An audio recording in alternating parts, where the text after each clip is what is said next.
হাতে কবর খোঁড়ার যন্ত্র, পেছনে ব্যাগ, সঙ্গী তেজদীপ্ত ঘোড়া। যখনই খবর আসে ছুটে যান মৃতের কবর খুঁড়তে। এভাবেই বেশ পরিচিত হয়ে উঠেছেন মনু মিয়া। নেই খ্যাতি বা অর্থ উপার্জনের কোনো কারণ, যেন মৃতের কবর খোঁড়াই তার শখ।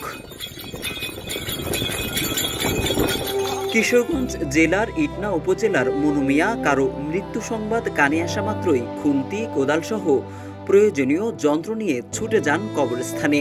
বিনা পারিশ্রমিকে কবর খুঁড়ছেন 50 বছর ধরে। জানা গেছে এ পর্যন্ত তিনি কবর খুঁড়েছেন 3057টি। তবে এমন ছুটে চলা হয়তো আর দেখা যাবে না। হাসপাতালে শয্যাশায়ী গোরখোদক মনু মিয়া। জীবন সায়ান্নে যখন হাসপাতালে কাতরাচ্ছেন, তখনই দুঃসংবাদ। নেই প্রিয় ঘোড়ার চাঞ্চল্য, নিথর দেহ পাওয়া গেছে। একসময়ের চলার সঙ্গী এখনো মৃত। তবে এ খবর জানেন না মনু মিয়া। ঘোড়াটির মৃত্যু স্বাভাবিক নয়, শরীরে আছে ধারালো অস্ত্রের দাগ। চিকিৎসাধীন মনু মিয়ার শারীরিক ও মানসিক অবস্থার কথা ভেবে স্বজনরা তার কাছে গোপন রেখেছেন ঘোড়াটি হত্যার কথা। মনু মিয়ার স্ত্রী রহিমা বেগম জানান, তার স্বামীর অবস্থা ভালো নেই। তিনি কারো কোনো ক্ষতি করেননি। ওনার এমন খারাপ অবস্থায় কি করে এমনভাবে ওনার প্রিয় ঘোড়াটিকে মানুষ মেরে ফেলতে পারল, এ খবর তিনি সহ্য করতে পারবেন না বলেই জানানো হয়নি তাকে। 16 মে সকালে মিঠামইন উপজেলার হাসিমপুর 36 গ্রামের একটি মাদ্রাসার পাশে পানির মধ্যে মনু মিয়ার ঘোড়াটির মৃতদেহ পড়ে থাকতে দেখেন এলাকাবাসী।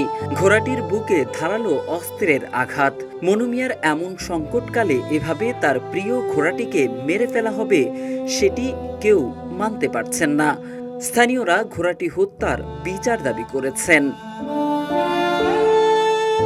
এদিকে এ বিষয়ে কিশোরগঞ্জের পুলিশ সুপারের দায়িত্বে থাকা অতিরিক্ত পুলিশ সুপার মুকিত সরকার জানান, মিঠামইন থানার ভারপ্রাপ্ত কর্মকর্তাকে এ বিষয়ে আইনগত ব্যবস্থা নেওয়ার জন্য নির্দেশনা দেওয়া হয়েছে।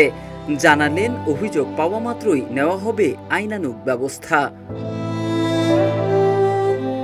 জানা গেছে, কয়েক বছর আগে কবর খুঁড়তে দূরের যাত্রায় দ্রুত পৌঁছাতে জমি বিক্রি করে কিনেছিলেন ঘোড়াটি। এরপর থেকেই ঘোড়াটি হয়ে উঠেছিল তার চলার সঙ্গী। তবে সম্প্রতি রোগে কাবু মনু মিয়াকে ঢাকার একটি বেসরকারি হাসপাতালে ভর্তি করা হয়। সেখানেই একরকম মুমূর্ষু অবস্থায় চিকিৎসা চলছে নিঃসন্তান মানুষটির। মোহাম্মদ সাইফুল ইসলাম, ইত্তেফাক।